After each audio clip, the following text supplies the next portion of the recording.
Amén. Dios les bendiga, Dios les guarde en esta hermosa hora. ¿Verdad? Estamos contentos porque una vez más podemos estar aquí en su casa para adorarle, que es lo más importante, y sobre todo aprender de su palabra, ¿verdad? Que es lo que vamos a hacer en esta hora, en este nuevo capítulo de nuestra escuela bíblica de la juventud aquí de Villa Esperanza. Así que le damos la bienvenida y comenzamos con esta hermosa clase que se titula Creado a su imagen. La clase número 8 es la que vamos a estar estudiando hoy y vamos a entender, ¿verdad?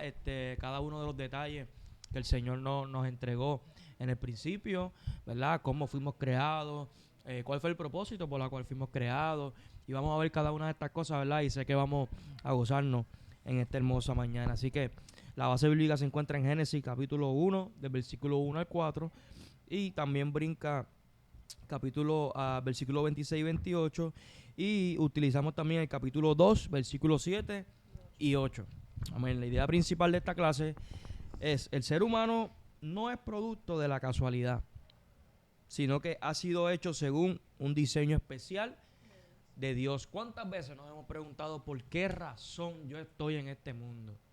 ¿Por qué razón yo estoy aquí? ¿Cuál es el propósito por el cual yo estoy aquí? ¿Cuáles son mis funciones? A veces, ¿verdad? En muchas ocasiones hay gente que yo he escuchado testimonios de ellos que se sienten sin dirección, que se sienten sin ningún propósito, que sienten que están en este mundo sin ninguna razón. Pues hoy vamos a hablar del por qué tú estás aquí. Hoy vamos a hablar de la razón por la cual Dios decidió crearte. Hoy vamos a hablar, ¿verdad?, de la razón por la cual nosotros como seres humanos habitamos esta tierra, de la razón por la cual nosotros estamos aquí, cuáles son nuestras funciones, ¿verdad? Y parte de las maquinaciones del enemigo es hacerte pensar que tú no tienes ninguna utilidad. Parte de las maquinaciones del enemigo es hacerte pensar que tú no compones nada en esta sociedad. Por eso cada día que te levantas, tú te miras al espejo y piensas: ¿qué voy a hacer hoy? ¿Para qué me estoy levantando? Y esos pensamientos, ¿verdad?, negativos, esos pensamientos de soledad, esos pensamientos, ¿verdad?, de sentirse inútiles, abarcan nuestra mente.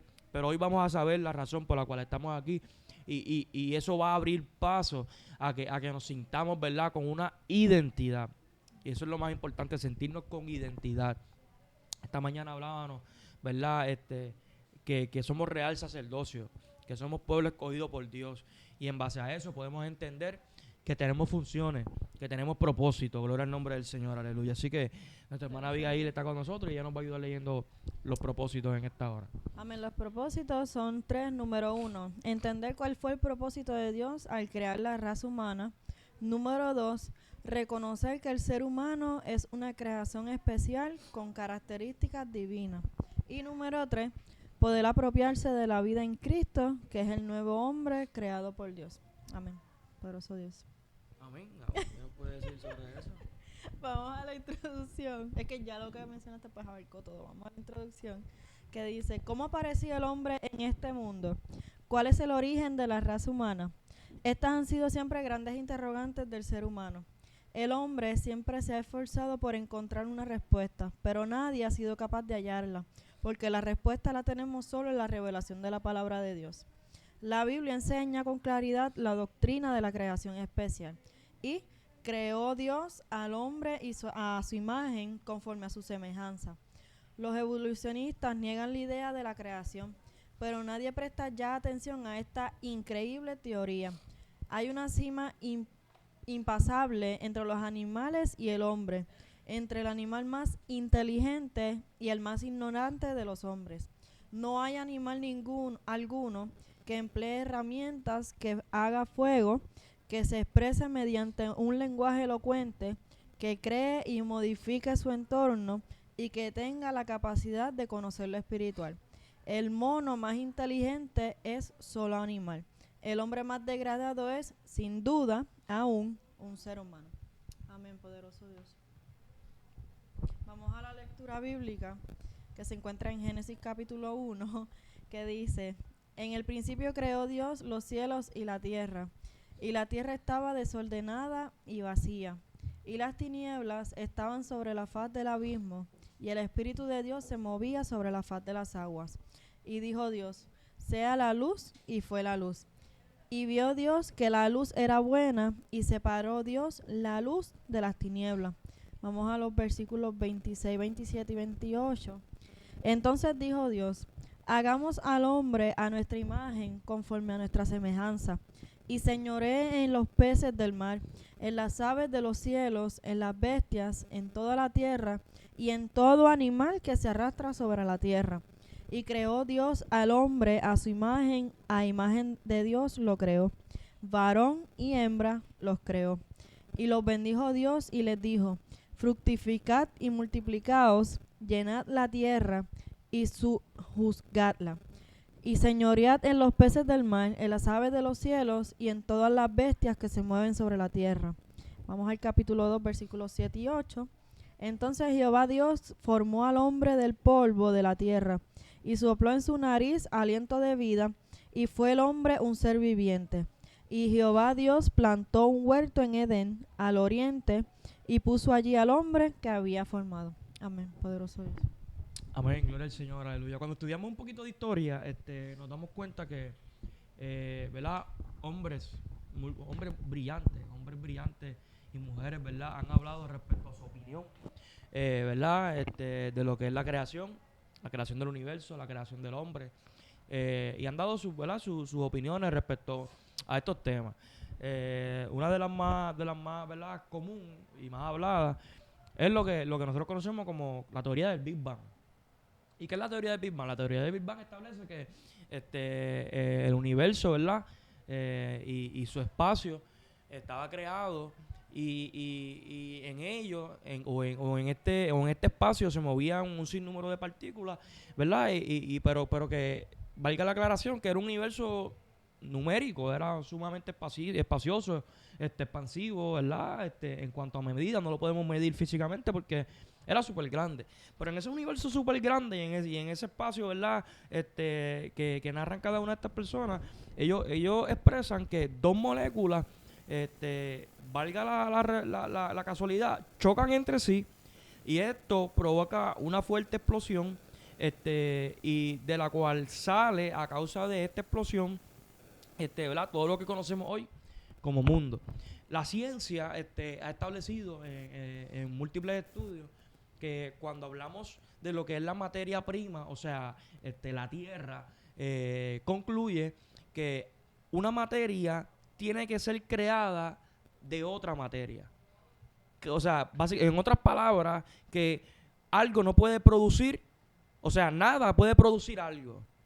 Y lo que esta gente establece es que de la nada vinieron estas dos partículas, chocaron y crearon todo. Y cuando hablamos, ¿verdad? Científicamente hablando, podemos ver y podemos comprender que hasta cierto punto esto no tiene sentido. ¿Por qué? Porque como de la nada, ¿verdad? Va a surgir algo. Eso es como si fuera un truco de magia, que todos aquí sabemos, ¿verdad? Que la magia no existe, que depende de truco, que depende de técnica, que depende de ¿verdad? De estas cosas que son practicadas. Pero, ¿verdad? Y así como esta teoría, hay un sinnúmero de teorías, ¿verdad? Que nos presentan cada una de estas hipótesis, ¿verdad? Que representan su opinión. Pero cuando nosotros vamos a la palabra del Señor, entendemos que todo fue diseñado bajo un plan y un propósito perfecto. Entendemos que aquí no hay casualidad y que de la única manera que esto pudo haber sido creado fue de un poder mayor. Cuando hablamos de la existencia de Dios, ¿verdad? Hay mucha discrepancia en cuanto a estos temas, pero cuando estudiamos lo que es la palabra existir, entendemos que todo lo que existe tiene un principio y un fin. Por ejemplo, este libro existe. ¿Por qué? Porque a alguien se le ocurrió la brillante idea de, ¿verdad? Primero redactar lo que hay en su interior, o sea, su contenido, y luego darle forma. ¿Cómo? Pues, claro, con una imprenta que fue, le dio la información, le dio los diseños. Mira, esta portada yo la quiero de esta manera. Y tuvo un principio. Y probablemente pronto va a tener un final. ¿Por qué? Porque a través de los años se va a descomponer. Nosotros lo vamos a botar. Esto va a llegar a un vertedero donde posiblemente lo prendan en fuego y va a tener su final. Amén. Así que todo lo que existe tiene un principio y tiene un final. Por lo tanto, cuando hablamos todo lo que es referente al Señor, podemos decir que Dios no tiene principio y tampoco va a tener final. La palabra establece en el libro de Apocalipsis que Él es el alfa y el omega, que Él es el principio y que Él es el fin. O sea que cuando decimos que Él no tiene un principio y un fin, estamos estableciendo que Él es el principio y Él es el fin. O sea que Él ha existido por los siglos de los siglos. O sea que Él ha sido en esencia, ¿verdad? Lo que siempre ha estado ahí, esa fuerza sobrenatural, ¿verdad? Esa presencia de Él nunca y nunca dejará de existir. O sea que Él es todo. Y por causa de esa fuerza, por causa de ese poder, ¿verdad? Esa omnipresencia, esa omnipotencia, esa omnisciencia, esas características que lo describen, ¿verdad? Por causa de ese poder que emana de su esencia, que emana de lo que es Él, que es con una completa autoridad, Él decidió darle principio a lo que es esta raza humana. Amén. ¿Alguien tiene algo que decir, algo que comentar respecto a esto? O si usted tiene una teoría de lo que ocurrió en el principio, ¿verdad? Vengan, digan algo, digan algo. Javier, ¿tú tienes alguna teoría, verdad, diferente a lo que, o si usted tiene una opinión, ¿verdad? No,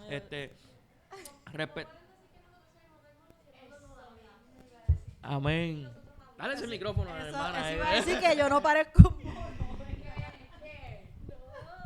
Esa es la teoría de la evolución. De la La teoría de la evolución, evolución. salimos La del- teoría de la evolución. No, También, ¿verdad? Hay una teoría de lo que es la evolución. ¿Y esto qué establece esto? Esto establece que está de acuerdo con lo que es la teoría del Big Bang. La teoría del Big Bang explota. ¡Boom! Se crea todo. Dentro de esa creación está lo que es, ¿verdad? Ciertas cosas que, por ejemplo, hay gente que dice, mira, pues un árbol sufrió un proceso prolongado por un periodo de tiempo, que se adaptó a las circunstancias de ese momento. Por ejemplo, un pez, tenemos un pez en un lago, que el tiempo, la atmósfera y cada una de estas casas, como son cambiantes, pues el sistema operativo de ese ser, de esa criatura, va cambiando conforme a la adaptación del tiempo. Vamos a suponer que según 20 años luego, la temperatura no es la misma. Pues, ¿qué pasa? Que el cuerpo de esa criatura se va adaptando. Y como no es la misma, pues su piel va cambiando, le van creciendo partes de su cuerpo que antes no tenía. Pues se establece que, ¿verdad? Del mono, pues nosotros nos fuimos adaptando, fuimos cambiando, ¿verdad? Conforme al estatus de ese momento y llegamos hasta lo que somos hoy. Claro, esa es la teoría, ¿verdad? Que establecen estas personas. Está la teoría de Darwin, está la teoría de cada una de estas personas, ¿verdad? Que según ellos, pues esta es su opinión. Pero nosotros, ¿verdad? Que hemos sido testigos, como decimos nosotros realmente, del poder de Dios y que hemos sido fundamentados, ¿verdad? Sobre esta palabra, sabemos que hubo un principio en el que Dios determinó crearnos a su imagen y semejanza. Y este es un tema que me llama la atención. A su imagen y semejanza.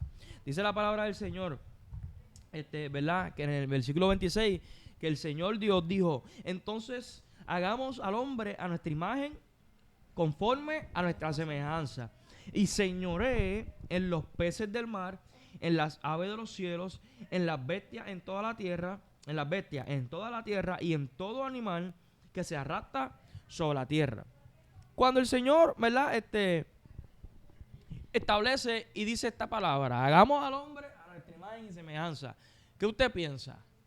¿Qué tú crees, Abigail? Cuando el Señor, referente a la creación, ¿cómo Dios es espíritu? ¿O es un hombre o tiene cuerpo? ¿Cómo funciona esto? No, él es espíritu. Lo que pasa es que cuando él dice hagamos, pues él está hablando de más de una sola persona. Entendemos, ¿verdad? Que fue el Espíritu Santo, su hijo mismo, ¿verdad? Pero ¿cómo Jesús iba a estar en ese sea, cómo su hijo iba a estar en ese momento si Jesús vino miles de años luego? ¿Cómo es o sea eso? que ya él no estaba. No, pero yo estoy preguntando. No me preguntes, esa pregunta me pone nerviosa. Nada, yo lo que pienso es que pues el Señor, a través de esa palabra que dijo conforme a su semejanza, lo que quería eran seres que pues pudieran ser en la tierra su modelo, seres que pudieran estar en la tierra, ¿verdad? Yo no sé realmente, ¿verdad? Parte de los planes que el Señor tenía con nosotros, pues no todos los registra en la Biblia. No sabemos si antes de que pasara lo de la caída del hombre, el propósito de Dios no era simplemente como que la gente llevara el evangelio o algo. O sea, no sabemos realmente ese propósito como tal. Pero yo entiendo que pues el Señor nos había diseñado a su imagen y semejanza para que fuéramos, ¿verdad? eternos como Él, estar con Él toda una eternidad, disfrutar de su presencia, ¿verdad? Sin mancha, sin pecado, sin tener que sufrir, ¿verdad? Obviamente, pues ya el hombre pues tomó su decisión y ahí es que comienza el proceso difícil de pues lo que es la muerte a causa del pecado y todo eso. Pero el Señor, ¿verdad? A través de luego de esta caída, pues ahí el Señor vuelve y rediseña ese propósito, el por qué nos creó. Ahí es que pues Él envía a su Hijo en la tierra para que entonces todos pudiéramos ser redimidos por su sangre. Y entonces ya luego de que pasaran esos años, pues nos toca a nosotros también, ¿verdad? Que fuimos creados luego de llevar su palabra y llevarle la palabra a otros que lo necesitan, ¿verdad? Y cumplir su propósito en la tierra. Amén. Hagamos al hombre a nuestra imagen, conforme a nuestra semejanza. Cuando hablamos, ¿verdad?, de lo que es la esencia de Dios, ciertamente la palabra no menciona, ¿verdad?, el término Trinidad. Y hay mucha gente, ¿verdad?, que debate en cuanto a esto. Pero aunque la palabra no lo menciona, en muchas partes de la palabra establece lo que es este concepto de lo que es, ¿verdad?, la Trinidad del Señor. Dios Padre, Dios Hijo y Dios Espíritu Santo. ¿Y por qué Dios Padre, Dios Hijo y Dios Espíritu Santo? Porque ellos son uno. No es que hay tres dioses distintas. Cuando estudiamos distintos, cuando hablamos, ¿verdad?, de lo que son las religiones, hay religiones que son monoteístas, hay religiones que son politeístas. Pues algunos creen en un solo Dios, algunos creen en diferentes dioses. Y cuando, ¿verdad?, nosotros nos estudiamos cuál es nuestro fundamento, mucha gente puede pensar que nosotros somos, ¿verdad?, politeístas, que creemos en distintos dioses. Porque si tú crees que Dios Padre es uno, Dios Hijo, Dios Espíritu Santo, no. Nosotros creemos que el Padre, el Hijo, el Espíritu Santo son uno. Y no solamente eso, sino que entramos en evidencia cuando vemos cómo Jesús, ¿verdad?, se dirigía a sus hermanos, a sus discípulos, y más cuando él oraba al Señor y le decía: Señor, yo lo único que deseo es que ellos puedan entender que deben ser uno como tú en mí y yo en ti. En otro lugar, cuando se habla del Espíritu Santo, ya el Señor, ¿verdad?, está a punto de marcharse de la tierra, y él le dice a sus discípulos: no tengan miedo, porque yo les voy a dejar a uno que es el Consolador. Pero cuando buscamos la palabra, el Señor, ¿verdad?, cuando dice yo les voy a dejar a otro, es la palabra que él utiliza, yo les voy a dejar a otro que los va a consolar, que es el Paracleto. Pero cuando el Señor establece esa palabra otro, no se refiere a otra persona separada de él, sino que ese otro lo que significa que les voy a dar a otro con mis mismas características, porque lo que los discípulos tenían miedo era qué iban a hacer ellos si Jesús se iba a ir, qué iban a hacer ellos si no había nadie que los dirigiera, qué iban a hacer ellos si no hubiera nadie que estuviera ahí con ellos, ¿verdad?, para pelear la buena batalla de la fe. Pues ¿qué les dice el Señor? No se preocupen, que yo les voy a dar a otro, pero ese otro no es otra persona distinta, ese otro es uno tal cual como yo. Tiene mis mismas características, es poderoso, los va a ayudar a dirigirlo, los va a ayudar a hacer prodigios, a hacer milagros. Y cuando vemos cada una de estas expresiones, podemos entender que Dios Padre, Dios Hijo y Dios Espíritu Santo, uno solo son. Entonces, ahora vamos a esta palabra que es en el principio, antes, ¿verdad?, de lo que es el escenario de Cristo aquí en la tierra, y nos preguntamos, entonces, ¿cómo? En el principio Dios dice hagamos, y como dijo nuestra hermana Abigail, esa palabra hagamos se refiere a plural. Hagamos es plural, y cuando él dice hagamos, ¿a quién se está refiriendo? No es que Dios estaba con 2 o 3 panas allí, ¿verdad?, en el huerto del Edén, planeando crear, ¿verdad?, al ser humano. No, cuando él dice hagamos a nuestra imagen y semejanza, en la esencia de Dios, como les mencioné, es Dios Padre, Dios Hijo, Dios Espíritu Santo. O sea, Dios alma, Dios cuerpo, Dios espíritu. Esa es la esencia del Señor. Y cuando dice hagamos, él dice, vamos a crear a esta gente, ¿verdad?, con el propósito de que puedan vivir, como dijo nuestra hermana Abigail, eternamente y para siempre con nosotros. Pero para que lo hagan, tienen que tener un alma, tienen que tener un espíritu y tienen que tener un cuerpo. Tienen que tener un cuerpo. Entonces, si él dice, hagamos a nuestra imagen y semejanza, entonces allí tenía que haber un alma, tenía que haber un cuerpo y tenía que haber un espíritu. Y esa es la representación de lo que es la Trinidad. Pero, hermano José, explícame cómo Jesús estaba muchos miles de años al frente Y en ese momento, bueno, porque ellos son uno. Pues allí estaba Jesucristo. Es la esencia. Es la esencia de lo que es el Señor, es la esencia de lo que es su Trinidad, es la esencia de lo que es, ¿verdad?, el poderío y la soberanía de Dios. ¿Acaso Dios no sabía que ya Jesús estaba en planes para que Él viniera a ser nuestro Salvador? Si Dios no hubiera tenido un plan, ¿verdad?, con lo que fue nuestra caída y nuestro pecado, entonces, ¿qué hubiera sido de nosotros? Pues tú me estás diciendo, hermano José, que ya Dios sabía que el hombre iba a fallar y que por cuanto Él sabía que iba a fallar, pues ya Él tenía un plan. Claro que sí. ¿Por qué? Porque hay algo que a Dios se le hace imposible. Y tú dirás, wow, pero a Dios se le hace algo imposible realmente. Sí, hay algo que a Dios se le hace imposible. Es no saber lo que va a ocurrir. Porque Dios lo sabe todo. Dios lo sabe todo. Dios es omnisciente, Dios es omnipotente, Dios es omnipresente. Y por cuanto Él lo sabe todo, en el principio ya Él sabía que esa creación le iba a fallar.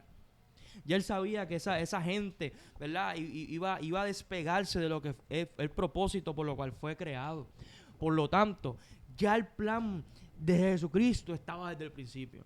Por eso es que fuimos entonces creados a su imagen y semejanza, teniendo esa alma que la creó el Señor, teniendo ese espíritu, representando el Espíritu Santo del Señor y teniendo ese cuerpo, ¿verdad?, físico que iba a ser en representación de lo que fue Cristo en la tierra.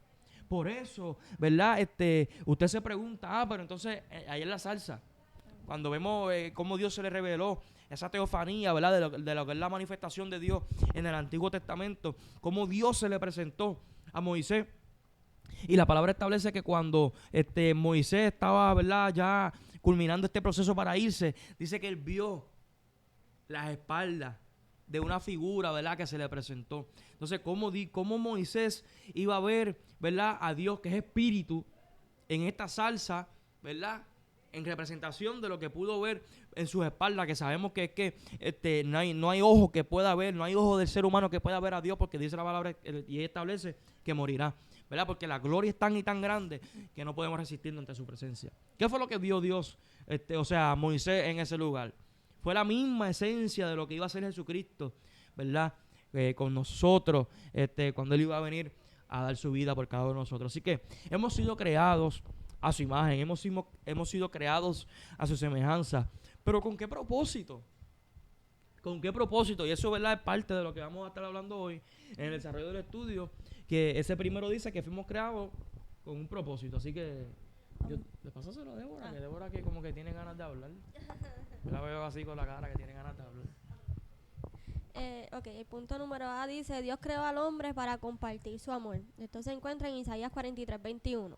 El ser humano fue creado con un propósito definido y una razón para existir. Dios es amor, y para amar debe haber un objeto al cual amar, y Dios hizo al hombre como el objeto de su amor.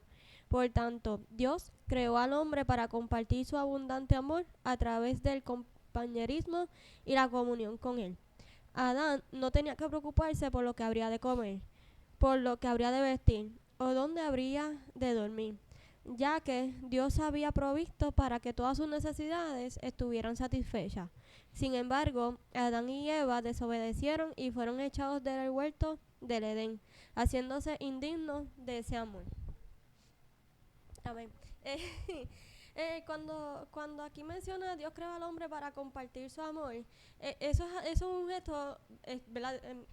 Todo de Dios es hermoso, pero eso es un gesto bien bonito, ¿verdad? Porque, por así decirlo, Dios no nos necesita a nosotros necesitamos de Dios. Pero Dios, ¿verdad? Con su gran amor, Él quería, ¿verdad? Quiere todavía, y lo seguirá queriendo, repartir su amor con alguien más, ¿verdad? Compartir su existencia con alguien, sentirse, bueno, Dios no necesita nada, pero poniéndolo como humanamente, ¿verdad? Qué bien nosotros nos sentimos cuando estamos con alguien que nos hace buena compañía. Cuando nosotros recibimos amor de parte de alguien, cuando nosotros recibimos un abrazo, cuando nosotros recibimos una palabra positiva, ¿verdad? Qué bien nosotros nos sentimos. Pues eso era lo que Dios quería o quiere para la humanidad. Que se sienta de esa manera, sienta su amor, sienta que hay alguien ahí con él, que todos los días los abraza y que está dispuesto a estar con nosotros, como lo dijo. Y sí, como dijo nuestro hermano José, Dios ya sabía la caída del ser humano, y, ¿verdad? Lo conoce todo. Y lo que seguirá pasando y lo que pasará a futuro. Dios lo conoce todo. Dios sabía que el ser humano le iba a fallar, pues ya Él tenía un plan. Y hay algo que me gusta porque, ¿verdad? Muchas veces nosotros necesitamos visualizar las cosas para no tan solo creerlas, sino para saber que es cierto. Pero me gusta cuando José mencionó que, ¿verdad? El cuerpo de Jesucristo no estaba físicamente como nosotros lo tenemos, sino que su esencia estaba ahí, estaba dando un anticipo de quién Él sería cuando Él viniera aquí en la tierra, ¿verdad? Morir por cada uno de nosotros. Amén. Y esto es poderoso porque tenemos que entender que somos seres que hemos venido a compartir el amor de Dios. Y me llama mucho la atención ese punto B que vamos a profundizar ahora, pero voy a pedirle a nuestra hermana Alicia que nos lea esa parte B. Dios creó al hombre para compartir su gloria. ¿Para qué? ¿Para qué? Repite eso. Para compartir su gloria. Para compartir su gloria, pero el Señor no comparte su gloria con nadie. Vamos a ver qué pasó ahí. Vamos a leer. El propósito de Dios en la creación fue darle a conocer al hombre de su gloria y poder, revelándole su voluntad, sus planes, sus propósitos y hacerlo parte de sí mismo. El pecado trastornó ese propósito, pero a pesar de que el hombre pecó y fue expulsado del huerto para poder rescatar a su creación, Dios envió a Jesucristo para que muriera en la cruz y restaurara así el legítimo lugar del hombre con Dios.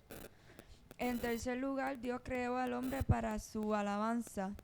Los seres humanos no fueron creados con criaturas al azar lanzadas al mundo sin ningún propósito. Como afirman equivocadamente algunos filósofos, el hombre tiene un propósito definido y una razón para existir. Ese propósito y esa razón son dar adoración, alabanza y gloria a Dios. Amén. Voy a soltar el micrófono más rápido que... ¿Usted ha escuchado la frase, el Señor no comparte su gloria con nadie? ¿Qué tú entiendes por eso, Miguel? Rapidito. Más bien lo tomo como que no tan, bueno, sí puede ser literal, pero en el hecho de que pues nosotros no nos podemos comparar con Dios, o sea, la gloria que Él tiene no nos toca a nosotros tenerla de la misma forma. En su misericordia, ¿verdad? Él nos permite ver que su gloria se manifiesta, pero no que en sí nosotros tenemos esa gloria como tal, sino Él. Bueno, vamos a ver a qué se refiere esta palabra. Dios no comparte su gloria con nadie. Y eso es cierto. Pero vamos a ver en qué manera es cierto. Porque cuando Isaías, ¿verdad? Que es el autor de esta frase, en el capítulo 42, versículo 8, vamos a ver en qué contexto, porque cuando nosotros estudiamos la palabra del Señor no podemos darle nuestra interpretación. Cuando nosotros estudiamos la palabra del Señor debemos ser objetivos a la hora de estudiar el texto. ¿Y cómo somos objetivos? Aplicando una serie de reglas, ¿verdad? Que se conoce como lo que es la hermenéutica, que se conoce como lo que es como un exégesis, que es que tenemos que estudiar lo que hay detrás del texto, en el texto y luego del texto. ¿Qué significa eso? Que tenemos que hacer un exégesis, tenemos que estudiar un contexto histórico, un contexto cultural, un contexto, ¿verdad? De presente en ese momento y ver qué era lo que estaba pasando. Vamos a leer. Isaías capítulo 42, versículo 8, dice la traducción Reina Valera del 60, yo Jehová, este es mi nombre, y a otro no daré que mi gloria, ni mi alabanza a escultura. ¿Qué estaba pasando en este momento que el Señor dice eso a través del profeta Isaías? Cuando estudiamos la historia vemos un pueblo de Israel desenfrenado, vemos un pueblo de Israel hundido en lo que es la idolatría, vemos un pueblo de Israel ¿verdad? Constantemente dándole adoración a otras cosas que no eran que no eran Dios. Entonces, ¿qué dice el Señor? Yo Jehová no comparto mi gloria con nadie. Ahora, cuando nosotros que hemos ido a la universidad, hemos ido a la escuela, nos presentan, ¿verdad? Vale la redundancia, una presentación ¿verdad? En PowerPoint. ¿Y qué es lo que dice? Dice, este PowerPoint va a ser de la política 2024. Por poner un ejemplo, ya que estamos en política, Entonces abajo dice la fecha, fulano de tal, la institución. Y por último dice, por fulano de tal. O sea, que esa presentación tiene un autor. Y si tú coges esa presentación y le tiras fotitos, le tiras fotos, y luego vas al grupo donde tú te encuentras y comienzas a redactar lo que dice esta presentación, y cuando tú la vas a presentar al grupo que tú vas a ir y le pones por José García, ¿qué es eso? Plagio. Es plagio. ¿Verdad que sí? Es lo mismo cuando nos mandan a hacer una tarea. Gloria a Dios por el internet, gloria a Dios por Google, gloria a Dios por estas herramientas, por el ChatGPT. A nuestra hermana Abigail le gusta mucho. Gloria a Dios por cada una de estas herramientas, ¿verdad que sí? Y tú coges, y empiezas a escribir. Y empiezas a redactar. Y cuando entregas tu trabajo, dice, este trabajo fue hecho por fulano de tal. Y te das la gloria a ti, te das la autoría de ese trabajo.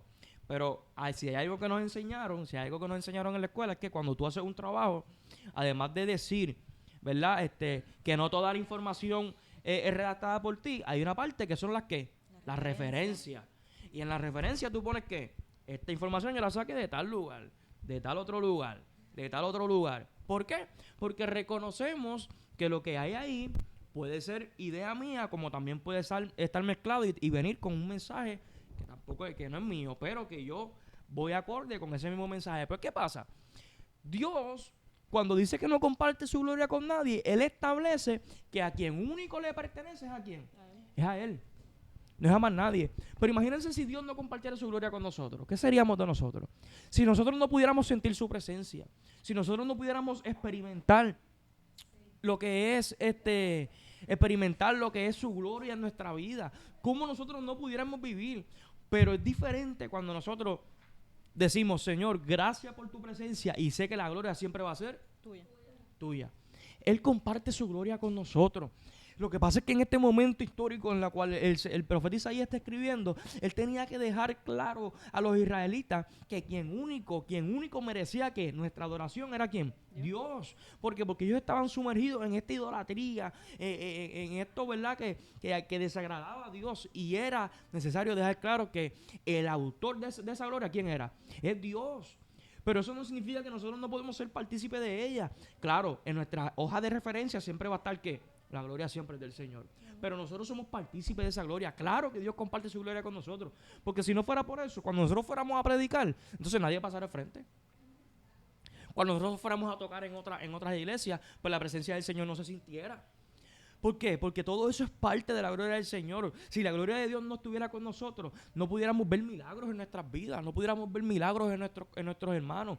Pero a eso es lo que el Señor se refiere cuando no comparte su gloria con nadie, que la comparte con nosotros, ¿verdad? En esencia, somos partícipes de esa gloria. De hecho, Él nos hizo, nuestra hermana Elba leí esta mañana, que Él nos hizo real sacerdocio.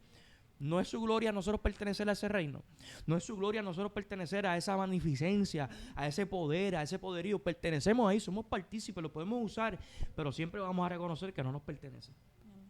Aunque lo utilizamos, aunque nos gozamos, no nos pertenece. Por eso Él no comparte su gloria con nadie, porque le pertenece a Él.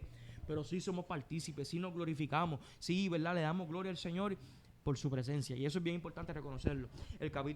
La parte 2 dice, hechos como una creación especial, que para ir avanzando o para cerrar, dice que Dios sopló en el hombre aliento de vida. Y la parte B dice que el hombre, la expresión suprema del poder creado por Dios. Y aquí quiero hacer un énfasis, y es que el enemigo fue criatura de Dios. Todo lo que hay por debajo de Dios fue creado. Dígase, ángeles, querubines, serafines, todo fue creado por Dios. Pero en esa creación hay una escala y hay niveles. Hay ángeles que son superiores, hay ángeles que tienen un cargo superior a otros ángeles, hay serafines, hay querubines guardan, ¿verdad? Lo que es lo limítrofe a la gloria de Dios, a la presencia del Señor, al trono del Señor, cubren. Los serafines están, ¿verdad?, allá adorando al Señor, y cada uno tiene su función, pero hay una escala. Hay unos que fueron creados más grandes que otros en cuanto a autoridad. Pero ¿qué dice la palabra del Señor en cuanto a ese ser, ¿verdad? Luzbel que fue creado. Se le dio autoridad. No había hermano o hermana que cantara más lindo que ese ángel allá arriba. Era el encargado de la adoración. De él radiaba, ¿verdad? De él radiaba esa luz que iluminaba el trono del Señor. Pero ¿qué pasó? En representación de lo que hay en nuestro interior, en él se formó ¿qué? Una inquietud. Y dijo, espérate, yo puedo ser más grande que Dios. De hecho, no es que puedo, yo quiero ser más grande que Dios. Y ahí, fíjense que ellos estaban en la gloria de Dios. Y Dios estaba compartiendo su gloria con ellos. Pero él que quiso quitarle ese mérito y quiso plagiar. ¿Cómo estuvo ese pensamiento? Si estaba allá arriba y ahí allá Como en la gloria de Dios no habiendo perversidad, no habiendo pecado, no habiendo eso. ¿Cómo funcionó eso? Sencillo. Anteriormente dije que fuimos ¿qué? Fuimos creados. O sea que dentro de lo que es Dios en esencia, ahí no hay pecado. Dentro de lo que es Dios, recuerda que al principio dijimos que Dios es. Y algo que es que no hay un principio y no hay un final. Él es, su esencia. Ahí no hay manera de que haya perversidad. No hay manera de que haya error. Pero cuando somos creados, estamos siendo creados bajo, no fuera de su esencia, sino como algo aparte. Nosotros fuimos creados a su imagen y semejanza, pero estamos siendo creados aparte. No somos fruto de esa esencia de que siempre hemos existido, de que siempre hemos sido. Claro, entonces, en representación de lo que iba a ser el libre albedrío aquí en la tierra, creció esa raíz en el corazón de este ángel. ¿Por qué? Porque fue creado. Porque dentro de él, y es difícil, esto es un tema bien difícil de entenderlo, porque si hay algo que a nosotros nos caracteriza, es que aprendemos de nuestro alrededor. Entonces ahí viene la pregunta de nuestra hermana Débora, ¿cómo dentro de él nació esto? Si él nunca vio el pecado, nunca vio la perversidad a su alrededor, nunca vio que un ángel alrededor de él estaba chinchando con el otro, porque eso no existía. No existía. Pero dentro de su corazón, dentro, ¿verdad?, de su interior, creció por cuanto él era criatura, por cuanto nosotros por cuanto nosotros fuimos criaturas, por cuanto nosotros también fuimos, ¿verdad?, creados. Por eso también estaba ese libre albedrío de que pensáramos lejos de lo que Dios quería para nosotros. Porque si nos preguntáramos, ¿por qué el hombre fue creado perfecto? Sí, el hombre fue creado perfecto. De hecho, el hombre fue diseñado para nunca morir, para vivir eternamente con el Señor. Pero ahí estaba, ¿verdad?, ese libre albedrío que entra en nuestra jurisdicción y entendemos el bien y el mal y seleccionamos. Y por causa de la desobediencia, ¿verdad? Y a lo que iba, excelente pregunta, ¿verdad? Espero que haya sido aclarada para los que nos ven. Y en base a esa pregunta también vamos a ver el por qué el enemigo nos odia tanto. Fíjese que hablamos de lo que son los niveles. El hombre fue creado en un nivel más bajo que los ángeles. El hombre fue creado en un nivel más bajo que los ángeles. Y la autoridad que tenía este ángel, o sea, Lucifer allá arriba en el cielo, era una autoridad increíble. ¿Y cuántas veces falló Lucifer para poder ser desechado? Falló una sola vez. Falló una sola vez y fue desterrado. Falló una sola vez y fue separado de lo que Dios tenía planeado. Fue separado.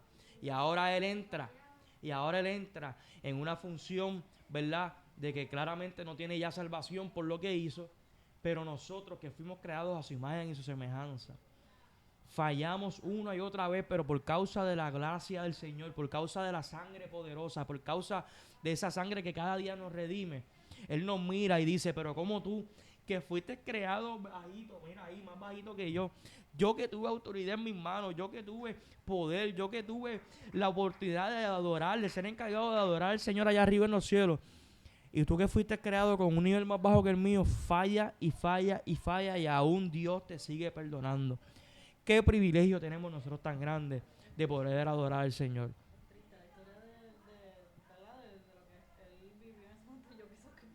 No es triste, él se lo merece, olvídate de eso. No, claro que se lo merece, pero el hecho de que, pues, como explicaste, falló una sola vez y fue destituido. Nosotros fallamos 100 veces y el Señor nos perdona cada día. Lo que, También es la forma en que él lo hizo. no, Nosotros queremos ser como Dios, queremos ser imagen de su semejanza, pero Lo que pasa que es distinto, se mide desde una perspectiva distinta por el hecho de lo que estaba establecido. El reino de Dios estaba establecido. El reino de Dios era en esencia la gloria de Dios. El reino de Dios era en esencia, ¿verdad? Esa manifestación de la presencia del Señor. Perdón, y todavía no había creación, todavía no había, ¿verdad? Ese ser que vino a ser, ¿verdad? Venimos a ser nosotros. Y cuando algo ahí en ese propósito falla, pues ahí no hay manera de corrección, ahí no hay manera de oportunidad. Tenía que ser desechado. Y por eso es que nosotros, siendo creados a su imagen, tenemos la oportunidad de llamarnos hijos de Dios. Pero la tenemos aceptando el propósito de Jesucristo en nuestra vida, aceptando su sacrificio, declarando por nuestra boca. La Biblia dice que si confesares con tu boca y declara que Jesucristo es el Señor, seremos salvos. Y por esa sangre podemos ser llamados hijos de Dios. Así que Dios te bendiga, Dios te guarde y será hasta la próxima.